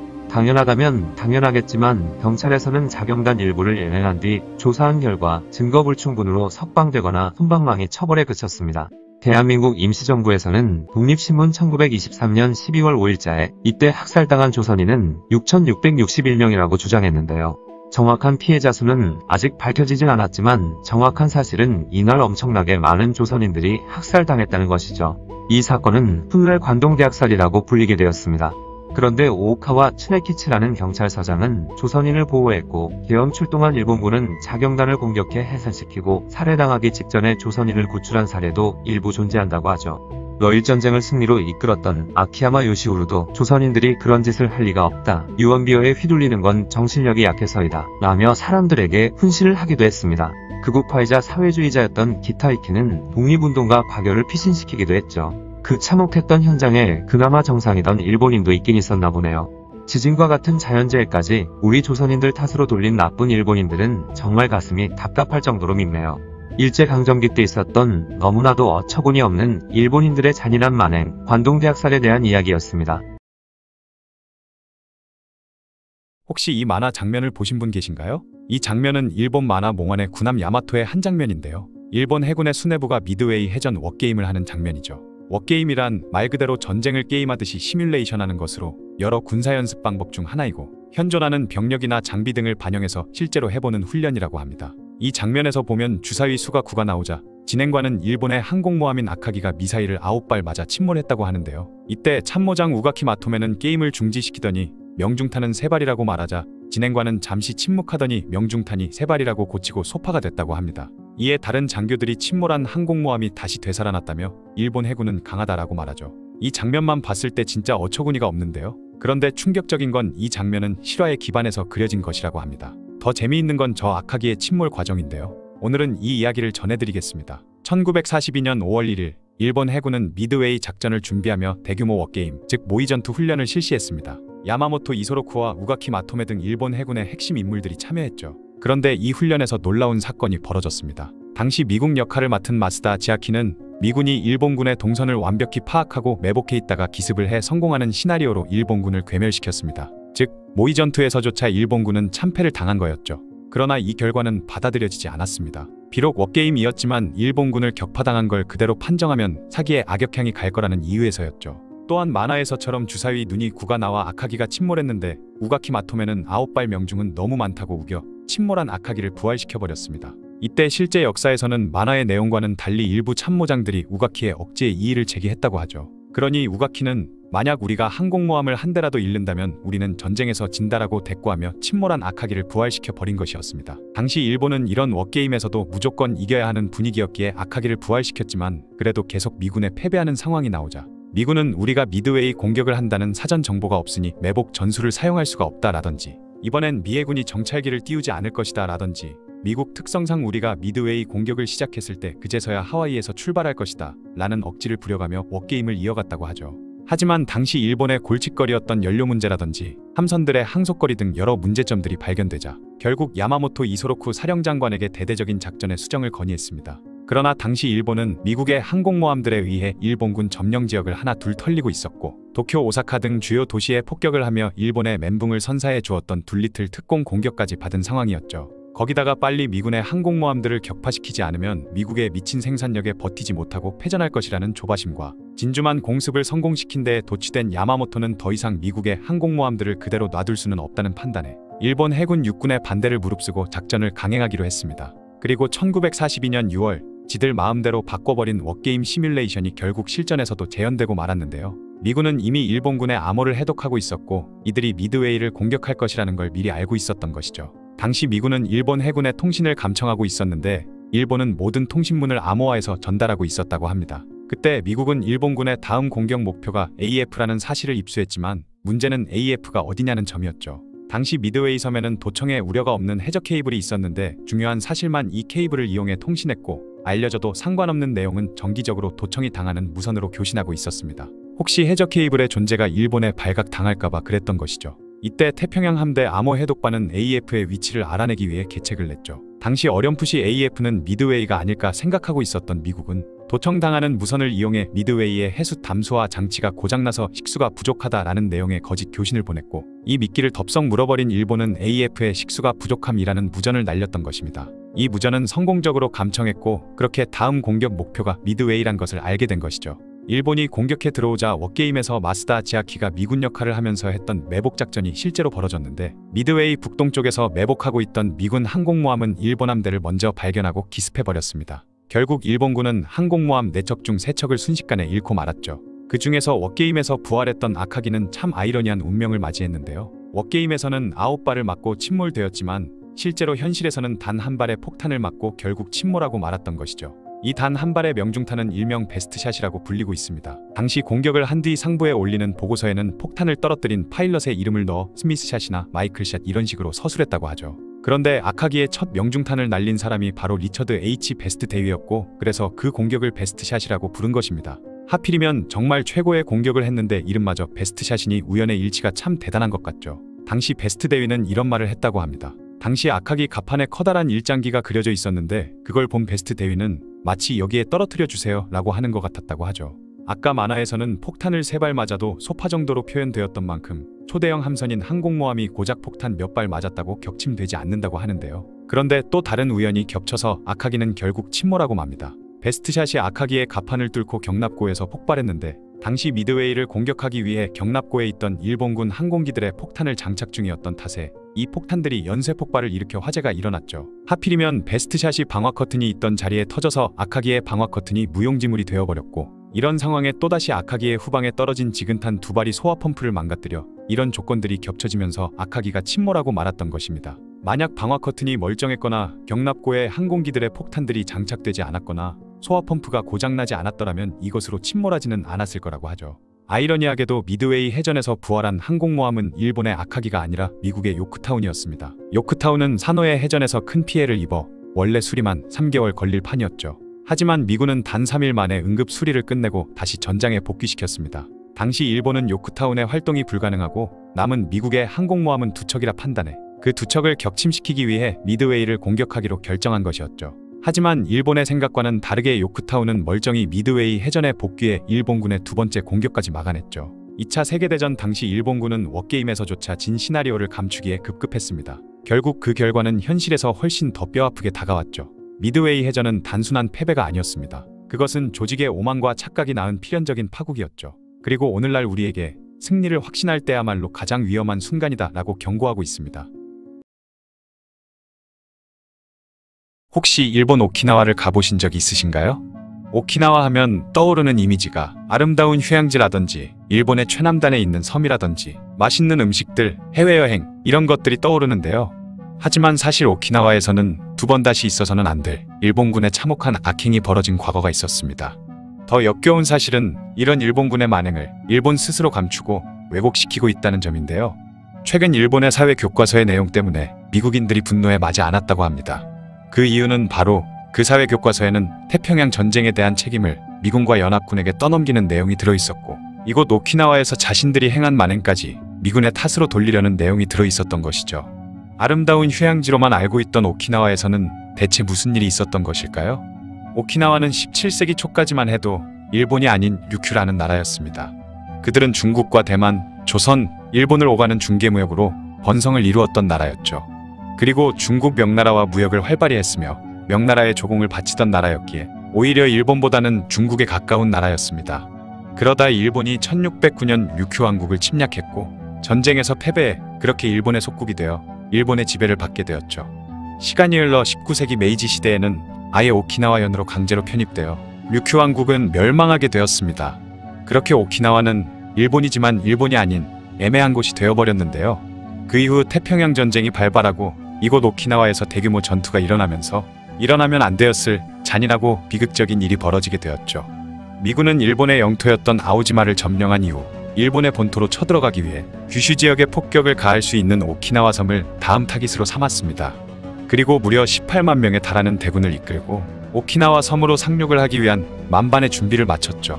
그렇게 1945년 4월 1일 당시 연합군 최고사령관이던 더글라스 메가더의 명령하에 미군과 연합군 18만 대군은 오키나와에 상륙을 했습니다. 그리고 일본군과 약 83일 동안 처절한 전투를 벌이게 되었죠. 당시 오키나와를 지키고 있던 일본의 제32군의 목표는 오키나와 주민들의 안전과 생명을 지키는 것이 아니었습니다. 바로 일본 본토와 천황을 지켜야 한다는 사명이 더욱더 컸죠. 그러다 보니 일본군 32군의 목표는 바로 최대한 시간을 버는 것이었습니다. 그래서 일본군은 오키나와의 모든 역량을 총동원해서 최대한 오랫동안 미군의 발목을 붙잡아 놓는다는 생각을 했고 그런 목표 아래 오키나와 주민들의 희생을 강요하게 되었죠. 일본군은 오키나와의 주민들을 긴급 의용대로 징집했습니다.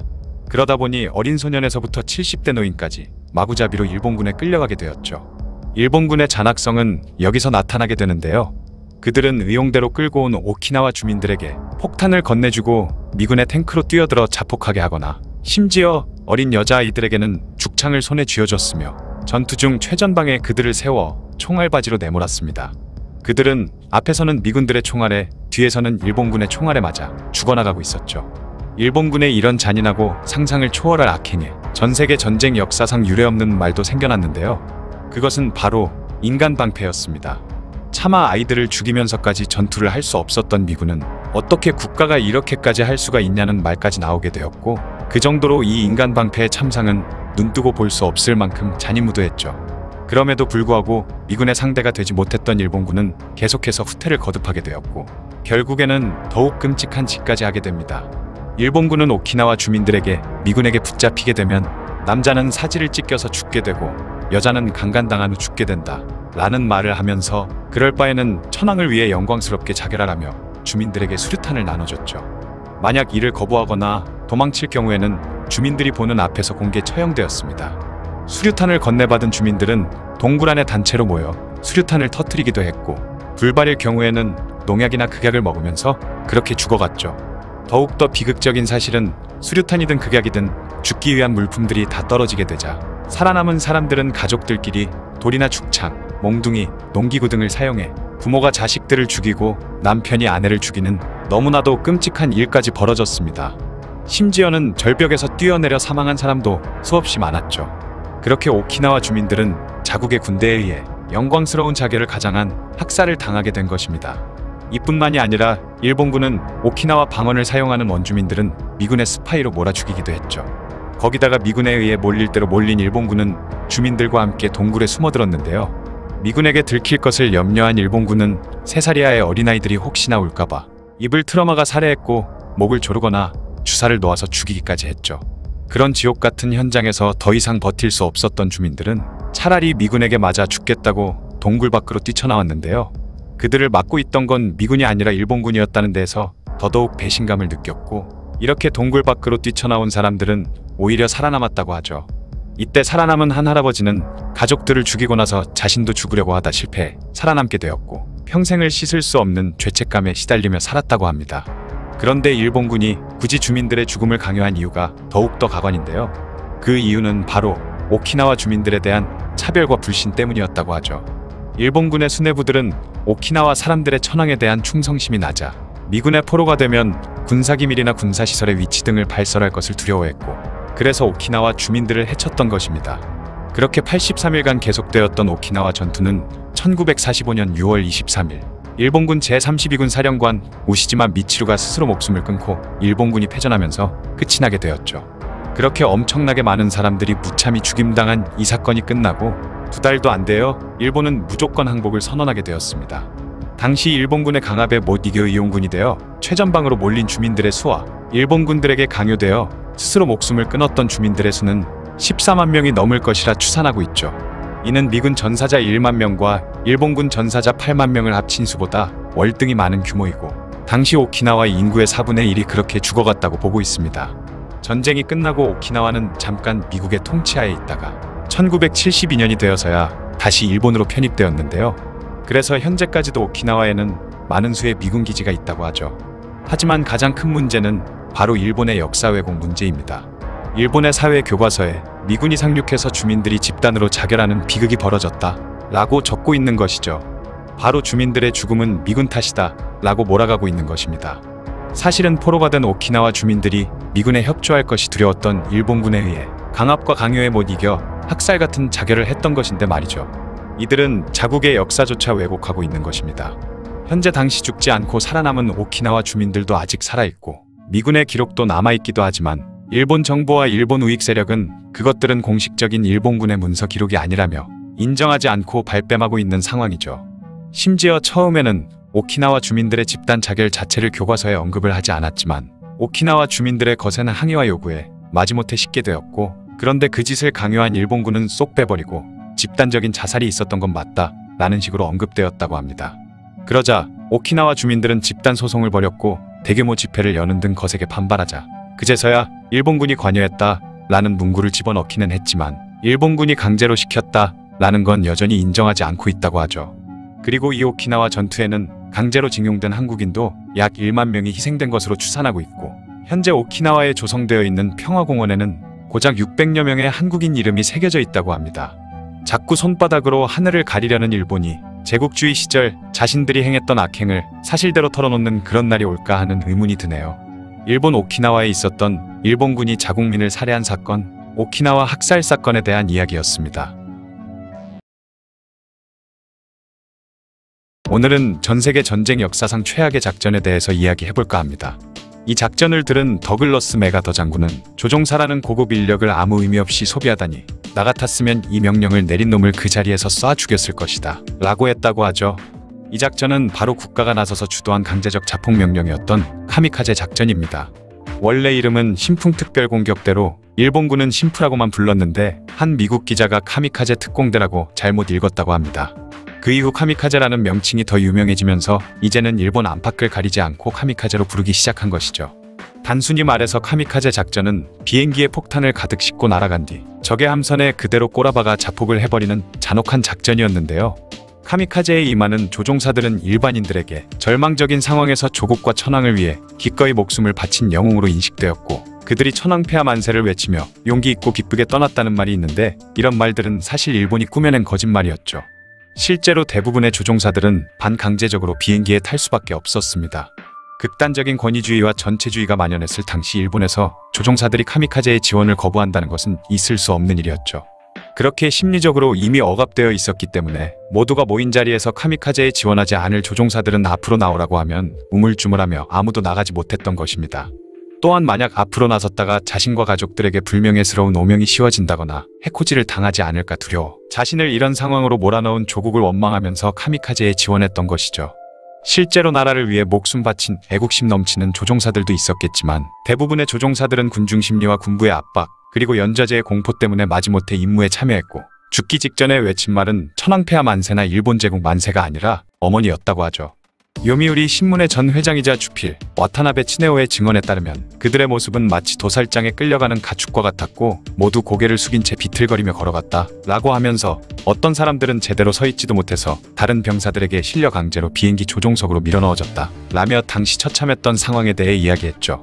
또한 첫 카미카제 특공대원인 세키 유키오는 기자에게 나 같은 우수한 베테랑 조종사를 죽이다니 일본은 끝장이다. 난 굳이 자폭 공격을 하지 않아도 그놈들 배에 폭탄을 명중시킬 수 있다. 나는 일본 제국을 위해서가 아니라 가족들이 미국 놈들에게 피해를 입을까봐 가족을 위해 죽으러 가는 것이다 라는 말을 남겼다고 합니다. 그리고 일본의 343해군 항공대의 비행대장 시가 요시오는 자기 부대의 카미카제 명령이 떨어진 것을 듣고 상관인 겐다 미노루에게 자신이 선두로 출격하겠으니 겐다 사령관은 마지막에 그리고 명령을 내린 사령부의 참모들이 자신과 함께 선두에서 출격한다면 343항공대 전체는 카미카제에 참여하겠다 라고 말했죠. 이 말을 사령부에 전달하자 그 이후부터 343항공대에는 단 한 번도 카미카제 명령이 하달되지 않았다고 합니다. 또한 22살의 나이로 카미카제 특공대원으로 차출된 우메하라 유지가 남긴 유서에 따르면 이는 자살행위나 다름없고 제정신인 사람이라면 절대 생각할 수 없는 작전이라며 이 일로 반짝 효과는 볼 수 있겠지만 패전은 막을 수 없을 것이다 라고 적혀 있었다고 하죠. 그만큼 카미카제는 일본의 마지막 발악에 불과했고 이렇게 해서라도 자신들의 권력을 보존하고자 했으며 전쟁에 져서 실각하는 것보다 일본 국민들과 함께 자결하는 것이 낫다는 미친 사령부의 미친 결정에 불과했던 것입니다. 또한 수많은 조선의 청년들도 강제로 비행학교에 입학시켜 훈련을 받다가 카미카제로 끌려갔습니다. 운 좋게 살아남은 사람도 있었지만 죽은 사람들은 일제의 주요 전범들과 함께 일본의 야스쿠니 신사에 있죠. 일본의 극우파들은 이런 조선인 조종사들이 자랑스럽게 자폭했다고 주장하기까지 했습니다. 그러면 도대체 일본은 왜 이런 어처구니 없는 작전을 조종사들에게 강요했던 것일까요? 일제는 진주만 공습을 통해 미국의 태평양 함대의 힘을 크게 약화시켰지만 훗날 미드웨이 해전에서 참패를 당해 일제의 주력 함대인 항공모함 4척이 모두 격침당하면서 이후부터 미국과의 교전에서 연전연패하며 수세에 몰렸습니다. 또한 미국은 진주만 공습 이후 기술 개발과 생산의 모든 역량을 집중하면서 일본과의 격차는 점점 벌어져 일본이 미국을 따라갈 수 없을 만큼 전력의 격차가 생겨버렸죠. 결국 일본 해군은 단순히 수세에 몰린 것을 넘어 미국 해군에 유효한 타격을 주는 것이 불가능에 가까워졌고 결국 일본군은 공격보다는 방어에 집중하게 되었던 것입니다. 한편 파죽지세로 일본 본토를 향해 다가오는 미군을 막아내기 위해선 시간이 필요했는데 그때부터 일본군은 목숨을 버리면서 적을 타격하는 공격을 구상하기 시작했던 것이죠. 다행히 당시 일본군의 모든 사람이 정신 나간 상태는 아니라서 이 카미카제 작전을 들은 해군 장교들은 이딴 걸 작전이라고 내놓은 것이냐며 화를 내기도 했습니다. 그렇게 많은 지휘관들이 격렬히 반대를 했지만 이미 전쟁 상황이 너무 좋지도 않았고 군부의 고위급 인사들은 이미 눈 돌아간 상태라 이런 잔혹한 작전도 결국 통과되고 만 것이죠. 후퇴를 절대 용납하지 않던 최악의 독재자 히틀러도 너무 비인간적이라서 하지 않은 이런 작전을 일본은 해버린 것입니다. 거기다가 베테랑 조종사 한 명을 양성하기 위해선 굉장히 오랜 시간과 많은 비용이 드는데 그냥 일회용으로 쓰고 버려진다는 걸 보면 정말 어처구니 없는 작전이라는 걸 알 수 있죠.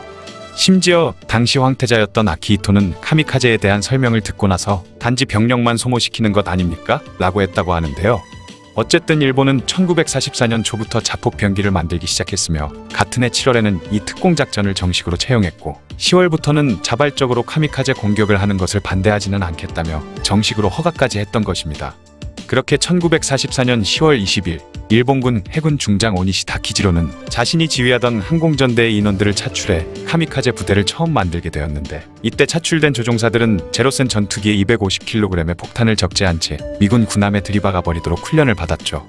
통상적인 방법으로는 타격을 줄 수 없다고 생각한 미 해군에 카미카제 공격이 큰 타격을 입히자 일본군은 한껏 고무되어 이 카미카제 작전으로 승기를 다시 되찾아올 수 있다는 생각을 하게 되었고 이후 카미카제 위주로 작전과 전략을 세우게 되었습니다.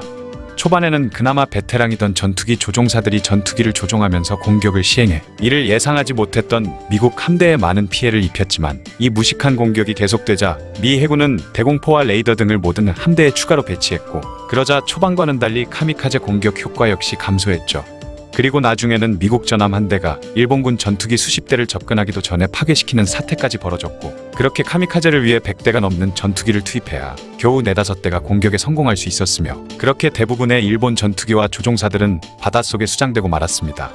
또한 시간이 지날수록 조종이 능숙한 베테랑 조종사들 많은 수가 카미카제로 인해 세상을 떠나고 말았고 이에 일본은 긴급하게 조종사들을 양성하기 시작했죠.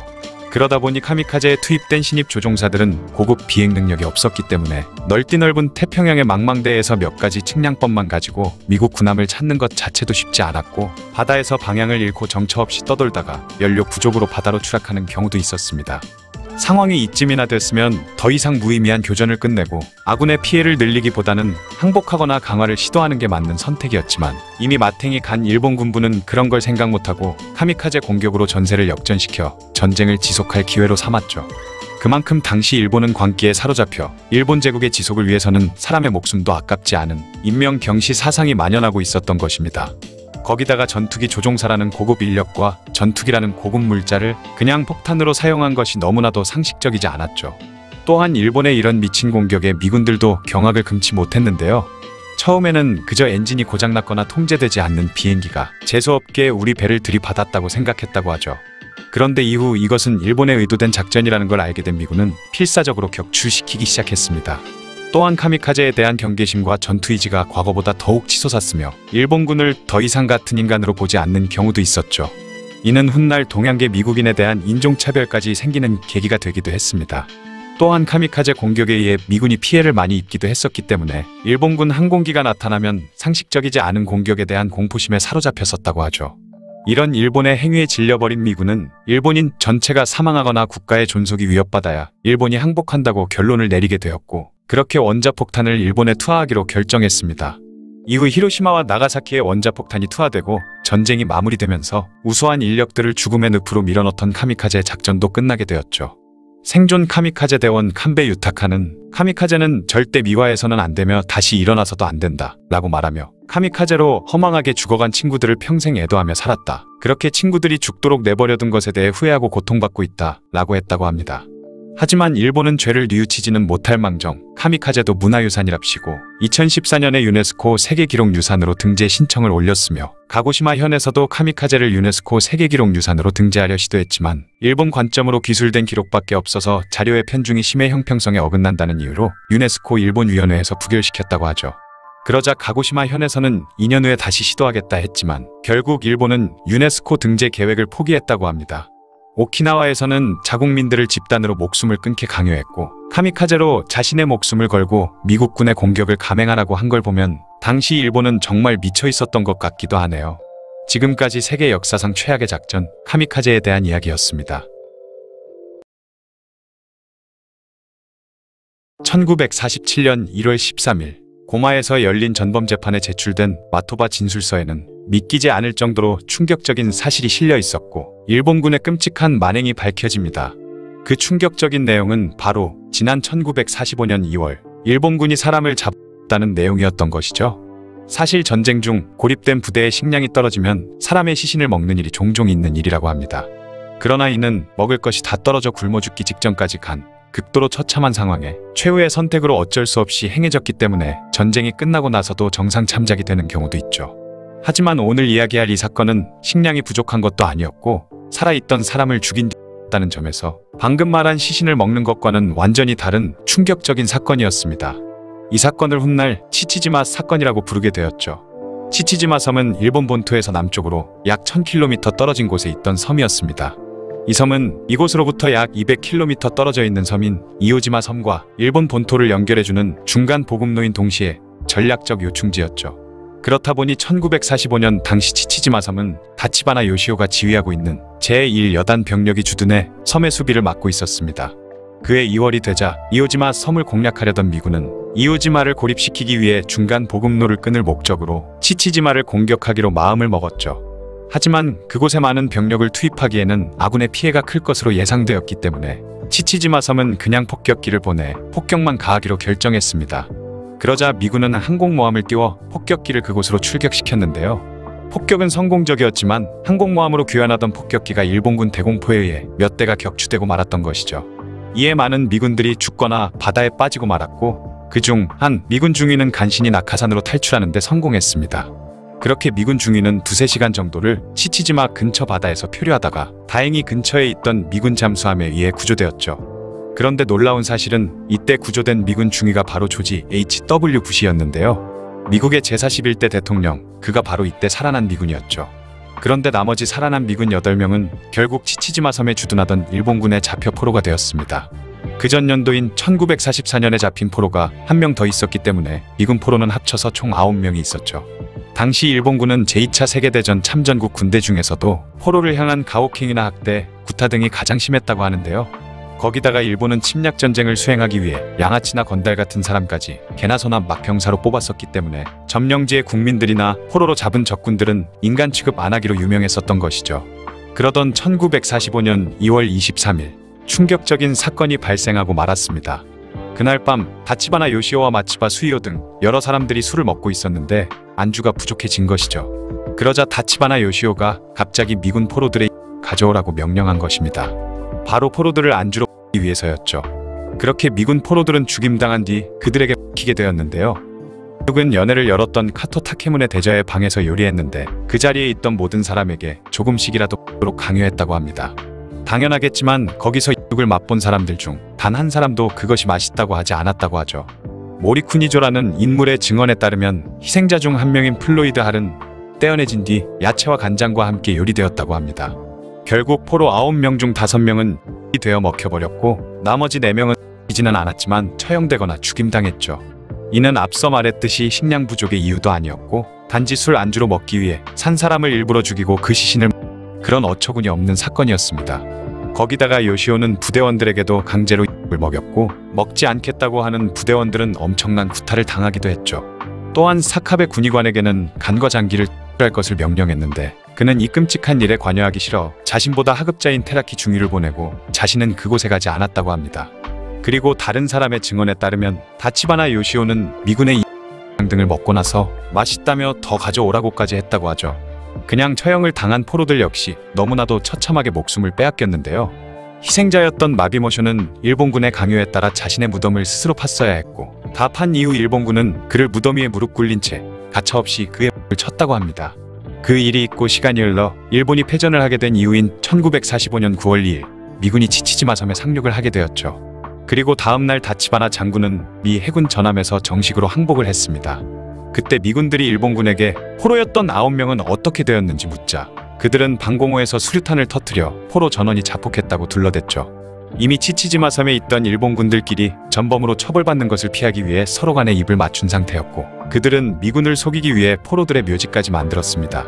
그들이 말을 믿었던 미군은 일본군 패잔병들을 본토로 귀환시켰고, 다치바나 요시오도 아무런 구속이나 제재 없이 일본 본토로 돌아가게 되었죠. 그러나 양심의 가책을 느낀 일부 일본군 병사들은 미군 조사관에게 미군 포로들이 어떻게 죽어갔는지에 대해 모두 증언했고, 그러자 미군은 이 악독한 인간들을 잡아들이기 시작했습니다.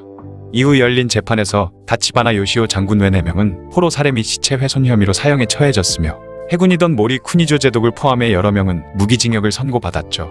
이후 모리 쿠니조는 네덜란드에서 다시 기소되었고, 거기서 사형을 선고받았다고 합니다. 원래 일본군의 포로들 대우는 잔인했었지만 치치지마 사건은 다른 일본군 전범들조차 고개를 가로저었을 정도로 끔찍한 일이었다고 하죠. 그런데 이후 더 충격적이고 어처구니 없는 일이 벌어지는데요. 그것은 바로 다치바나 요시오가 에히메현 호국 신사에 있는 순국 22 열사의 비의 이름이 올라가 있고, 호국 영령으로 모셔지고 있으며 심지어 일제의 전쟁 범죄자들이 합사되어 있는 야스쿠니 신사에도 봉헌되어 있어 수많은 일본인들의 참배를 받고 있다고 합니다. 거기다가 일본의 극우들은 이들이 처형당했다고 하면 죄를 인정한 것이나 다름없으니 죄 없는 사람이 억울하게 죽었다는 뜻의 법무사라는 용어를 새로 만들어 이들은 처형당한 게 아니라 법무사 당했다라는 이상한 말을 한다고 하죠.